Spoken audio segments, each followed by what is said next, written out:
नमस्कार साथियों। आज नए वीडियो के साथ पुनः उपस्थित हूँ। क्लास मेरा अनवर चल रहा है। जो मित्र हमारे यूट्यूब चैनल को अभी तक सब्सक्राइब नहीं किए हैं तो प्लीज़ सब्सक्राइब करें, शेयर करें, अधिक से अधिक लाइक करें। हाँ, यदि कोई कंप्लेन हो तो वो भी बताने का प्रयास करें। जैसा कि पहले भी अवगत करा चुका हूँ कि जो चैनल है वो प्रतियोगिता गार्डन के नाम से चल रही है। वैसे भी आप YouTube पे प्रतियोगिता गार्डन के नाम से सर्च कराएंगे तो आपको मेरा चैनल आपको मिलेगा। हाँ, अनुच्छेद के संबंध में चर्चा मैं कर रहा था। पिछली वीडियो में भी हमने जो संविधान के महत्वपूर्ण अनुच्छेद थे उसके विषय में चर्चा किया था, ठीक है ना।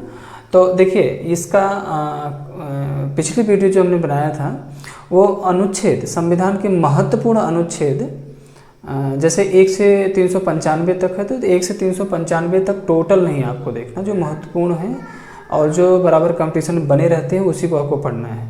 तो हमने पिछली वीडियो में 1 से लेकर के 24 तक, अनुच्छेद 1 से 24 तक के बीच में कितना इम्पोर्टेंट है इस पे चर्चा हमने किया था। तो वो भाग 1 करके था। ये जो होगा ये भाग आपका 2 होगा। इसके संबंध में देखेंगे कौन कौन से अनुच्छेद इम्पोर्टेंट थे। हाँ, हमने ये भी जिक्र किया था कि जो मूल अधिकार थे, मूल अधिकार 6 हैं। 6 मूल अधिकार जैसे समानता, स्वतंत्रता है, इस तरह से जो डिवाइड किए गए हैं। इनके जो अनुच्छेद हैं, टोटल अनुच्छेद उसके इम्पोर्टेंट हैं। यानी कि मूल अधिकार में अनुच्छेद 14 से लेकर के 32 ये मोस्ट इम्पॉर्टेंट है, मोस्ट इम्पॉर्टेंट। इसमें से हमेशा कंपटीशन में प्रश्न बना रहता है, ठीक है ना। वैसे भी मूल अधिकार एक चैप्टर ही लंबा चलेगा, वो अगली वीडियो में मैं उसको पढ़ाने का प्रयास करूँगा। तो अब केवल आप अनुच्छेद के विषय में आप देख रहे हैं, ठीक है ना। अब देखते हैं कि अनुच्छेद 24 तक हमने बताया था। अनुच्छेद 25 क्या कहता है। अनुच्छेद 25 कहता है अंतःकरण, है ना, और धर्म को अबाध रूप से मानने या आचरण करने या प्रचार करने की स्वतंत्रता। तो धर्म को अंतःकरण की स्वतंत्रता का मतलब यही होता है कि धर्म को मुख्य रूप से आस्था के विषय से जोड़ते हुए, है ना, या आत्मसात करते हुए, है ना, अंतःकरण यानी कि आत्मा से मानते हुए अंतःकरण की स्वतंत्रता है। धर्म को अबाध रूप से मानने की स्वतंत्रता है। धर्म के प्रति अच्छे आचरण करने की स्वतंत्रता है और धर्म का प्रचार करने की स्वतंत्रता है, ठीक है ना। तो धार्मिक स्वतंत्रता, देखिए अब आप देखेंगे मुख्य रूप से मूल अधिकार पढ़ेंगे तो जो धार्मिक स्वतंत्रता है इसको आप जानते ही हैं कि अब चूंकि धार्मिक स्वतंत्रता है तो अनुच्छेद 25 से लेकर के 28 के बीच में है। तो धर्म 25 से लेकर 28 के बीच में धर्म के ही संबंध में चर्चा किया गया है। लेकिन अब इसके थोड़े थोड़े छोटे छोटे विषय अलग अलग हैं। जैसे अंतःकरण, धर्म को अबाध रूप से मानने की स्वतंत्रता, आचरण करने की, प्रचार करने की स्वतंत्रता, यह क्या है अनुच्छेद 25 में है, ठीक है। अब अगला देखेंगे अनुच्छेद 26 क्या कहता है। धार्मिक कार्यों के प्रबंधन की स्वतंत्रता, है ना। जैसे धार्मिक कार्यों का आयोजन जो करना है या किया जाता है तो उसमें जो मैनेजमेंट या प्रबंधन देखा जाता है उसकी स्वतंत्रता दी गई। यानी कि धार्मिक कार्यों के प्रबंधन की स्वतंत्रता, धार्मिक कार्यों के प्रबंधन की स्वतंत्रता, यानी कि धार्मिक कार्यों के प्रबंधन की स्वतंत्रता अनुच्छेद 26 कहता है, ठीक है ना। अब देखिए इसके विषय को बहुत बारीकी से आपको देखना है। यानी कि अंतःकरण, धर्म को अबाध रूप से मानने, आचरण करने, प्रचार करने की जो व्यवस्था है वो अनुच्छेद 25 में है। और धार्मिक कार्यों की प्रबंधन की स्वतंत्रता कह रहा है तो अनुच्छेद 26 में होगा, ठीक है ना। अगला देखेंगे अनुच्छेद 27 क्या कहता है। अनुच्छेद 27 कहता है किसी विशिष्ट धर्म की अभिवृद्धि के लिए करों की संदाय, यानी कि विशिष्ट धर्मों की अभिवृद्धि के लिए। तो इस तरह से विशिष्ट धर्मों में क्या, जैसे जो अल्पसंख्यक धर्म आते हैं, जैसे बौद्ध धर्म हो गया, जैन धर्म हो गया, है ना, मुस्लिम धर्म हो गया, ईसाई धर्म हो गया, सिख धर्म हो गया, तो जो विशिष्ट धर्म इस तरह के हैं, इनकी अभिवृद्धि के लिए जो विभिन्न प्रकार के कर लेते हैं, विभिन्न प्रकार के शुल्क लेते हैं लोग, बहुत सारे ऐसे चंदा वंदा लेते हैं लोग। तो जो धर्म की अभिवृद्धि है, इसके लिए, धर्म की अभिवृद्धि के लिए करों के संदाय की व्यवस्था, संदाय की स्वतंत्रता दी गई है।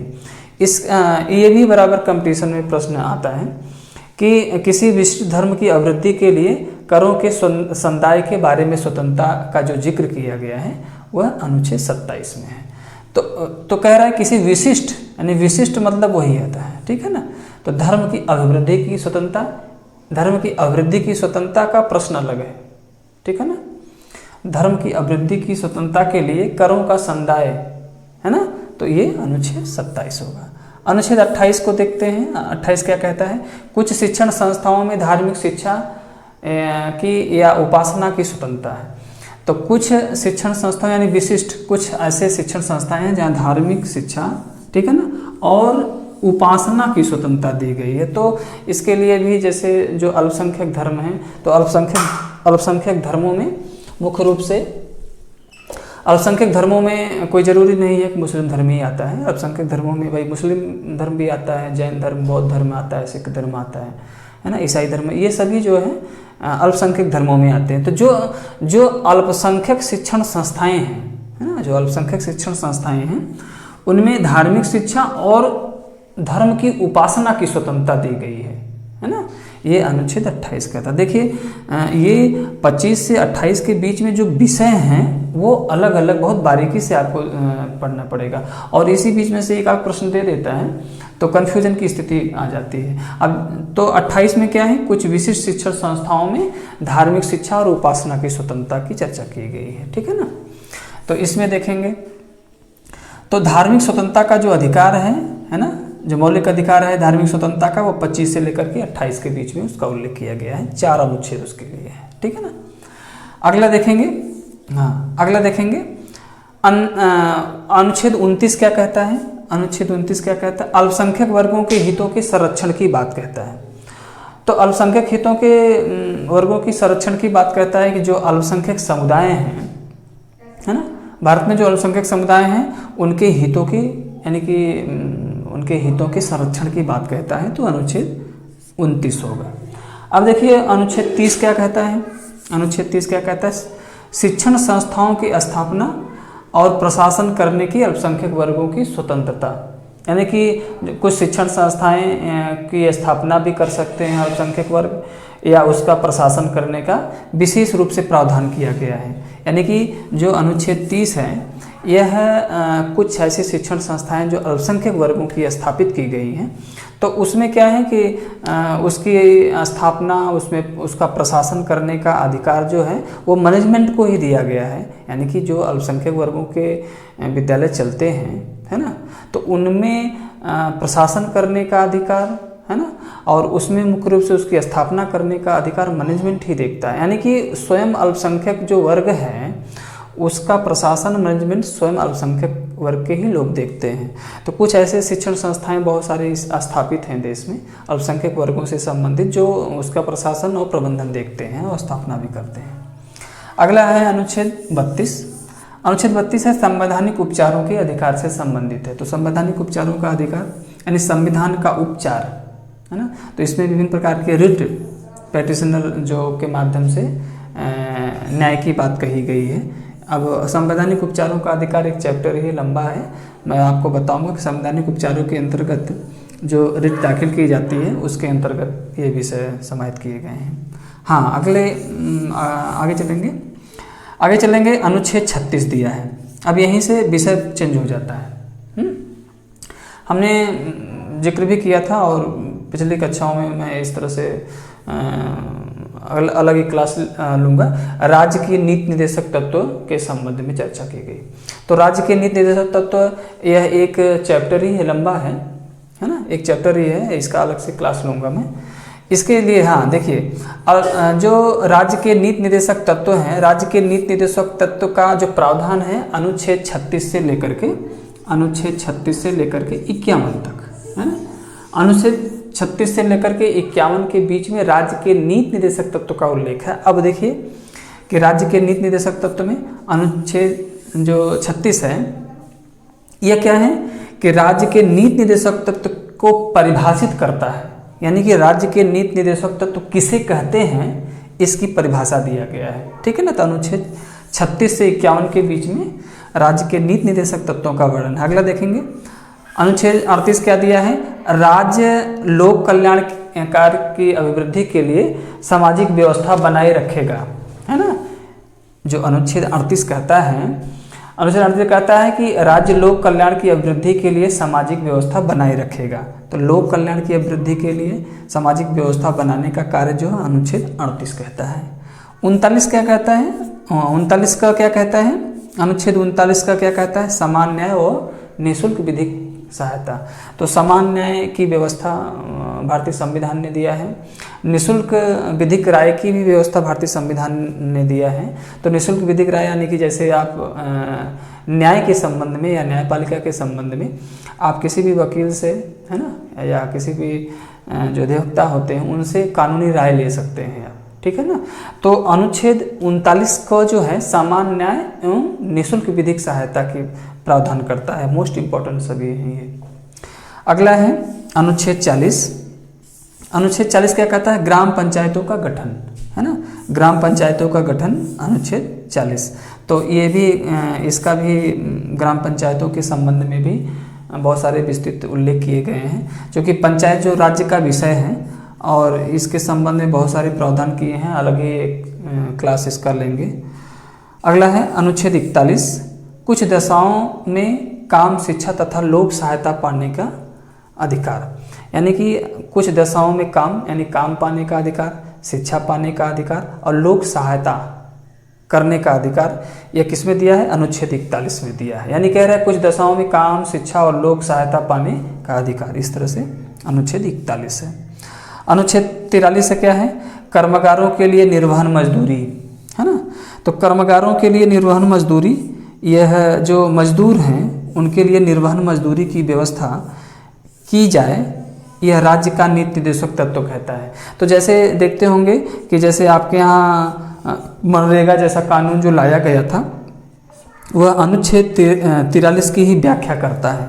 कर्मकारों के लिए निर्वहन मजदूरी की जो व्यवस्था की गई है यह मनरेगा जैसा कानून को व्याख्यायित करता है। तो अनुच्छेद 43 है।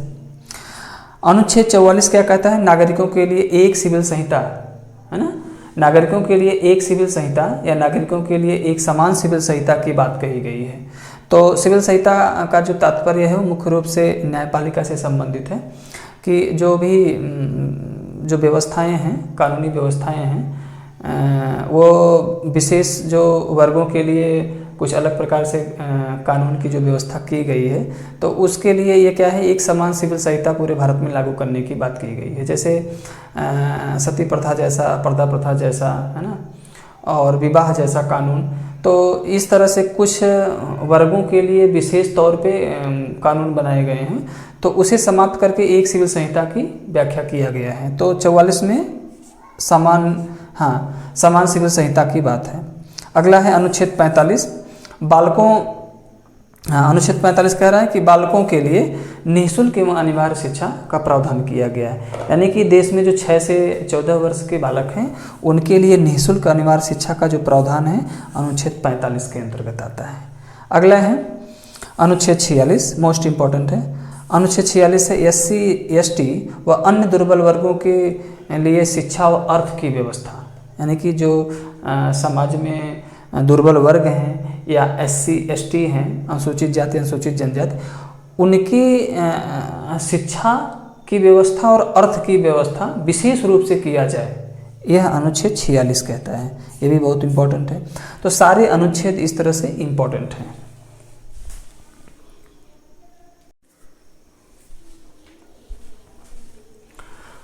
अनुच्छेद 47, अनुच्छेद 47 को देखते हैं।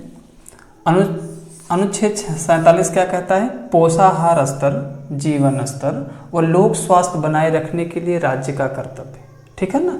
तो पोषाहार स्तर यानी कि स्वास्थ्य की बात मुख्य रूप से कह रहा है, और जीवन स्तर यानी व्यक्ति के जीवन के स्तर की बात कह रहा है, और लोक स्वास्थ्य बनाए रखने का राज्य का कर्तव्य। यानी राज्य सरकार से अपेक्षा की जाती है, राज्य से अपेक्षा की जाती है कि अपने यहाँ पोषण स्तर या जीवन स्तर या लोक स्वास्थ्य बनाने का कार्य करे। ठीक है ना। अगला है अनुच्छेद 48।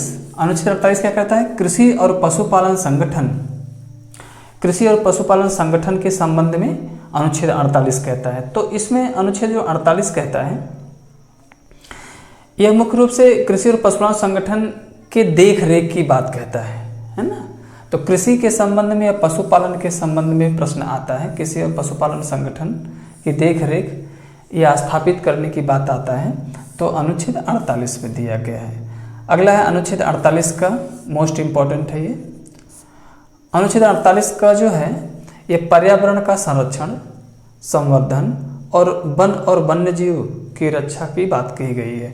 तो पर्यावरण का संरक्षण हो, उसका संवर्धन हो, वनाच्छादन हो, वनों का देख रेख हो, या वन्य जीवों की रक्षा हो, है ना, इसके संबंध में अनुच्छेद 48 को कहता है। ये मोस्ट इम्पॉर्टेंट है, बराबर प्रश्न आता है ये अनुच्छेद 48, क्योंकि पर्यावरण से जुड़ा हुआ मामला है। अगला है अनुच्छेद 49। अनुच्छेद 49 क्या है? जो राष्ट्रीय महत्व के जो स्मारक हैं, राष्ट्रीय महत्व के जो स्मारक हैं, है ना, जो स्थान हैं या वस्तुएं हैं, उनके संरक्षण और अभिवृद्धि की बात की गई है। यानी कि अनुच्छेद 49 क्या कहता है कि राष्ट्रीय महत्व के स्मारकों, स्थानों, वस्तुओं का संरक्षण। तो जो राष्ट्रीय महत्व की धरोहर है आपके हैं, स्थान है, वस्तुएं, उसके संरक्षण की जिम्मेदारी जो है आपका, ये नैतिक कर्तव्य है कि उसके जिम्मेदारी का निर्वहन करिए। अगला है अनुच्छेद 50। कार्यपालिका से न्यायपालिका का पृथक्करण, यानी कार्यपालिका का कार्य अलग है ना, न्यायपालिका का कार्य अलग है, और कार्यपालिका से न्यायपालिका का पृथक्करण है, यानी पृथक्करण मतलब विभाजन है एक तरह से। ठीक है ना। तो कार्यपालिका का न्यायपालिका से पृथक्करण। अगला है अनुच्छेद 51। अनुच्छेद 51 क्या है? अंतर्राष्ट्रीय शांति, है ना, अंतर्राष्ट्रीय शांति और सुरक्षा की अभिवृद्धि की बातें कही गई है। तो अंतर्राष्ट्रीय शांति और सुरक्षा की अभिवृद्धि की जो कल्पना की गई है, ये अनुच्छेद 51 में दिया गया है। तो ये भी इम्पोर्टेंट है। तो बहुत ज़्यादा इधर तो मैंने बताया आपको अनुच्छेद 1 से लेकर के अनुच्छेद 51 तक लगभग सभी अनुच्छेद जो है आपके लिए बहुत बहुत इम्पोर्टेंट है। अब अनुच्छेद 51 के बाद जो अनुच्छेद आएंगे, जैसे 51 का आया, फिर आपको बीच का जो इम्पोर्टेंट है उसको बताया जाएगा। ठीक है ना। लेकिन अनुच्छेद 1 से लेकर के अनुच्छेद 51 तक तो बहुत ही इम्पोर्टेंट है, चाहे वो सिविल सर्विसेज हो या वनडे एग्ज़ाम हो, SSC हो, या जो आप भी छोटे मोटे एग्ज़ाम देते रहते हैं, उसमें ज़रूर एक प्रश्न, 2 प्रश्न आते हैं। तो ये मैं अपेक्षा करता हूँ कि हमारी वीडियो आपको अच्छी लगी होगी। एक बार पुनः हमारे YouTube चैनल प्रतियोगिता गार्डन के नाम से जो चल रहा है, आपसे अनुरोध है कि आप अधिक से अधिक शेयर करें, सब्सक्राइब करें, लाइक करने का भी प्रयास करिए। और हाँ, कोई कंप्लेन रहती है तो कमेंट बॉक्स में आप लिख करके भेज सकते हैं। अगली पुनः वीडियो के साथ उपस्थित होंगे, तब तक के लिए बहुत बहुत धन्यवाद, बहुत बहुत शुभकामनाएं।